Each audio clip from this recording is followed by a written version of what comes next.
3 سال یا قریب قریب اتنے سالوں میں عورت کی وفات ہو گئی، عورت انتقال کر گئی اور لوگوں نے جنازہ اٹھایا، دفن کیا۔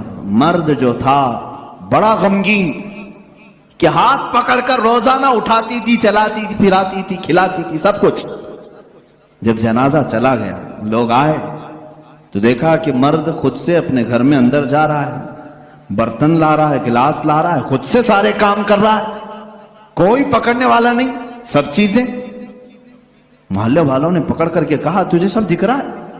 اس نے کہا میں کبھی اندھا ہوا ہی نہیں تھا، میں کبھی اندھا ہوا ہی نہیں تھا، 3 سال سے تو صرف میں نے اندھا ہونے کا ایک بہانہ تلاش کر لیا تھا، صرف اس لیے کہ میری بیوی یہ سوچ رہی تھی کہ میرے چہرے پر بدنما داغ ہے، میرا شوہر مجھے کہیں چھوڑ نہ دے۔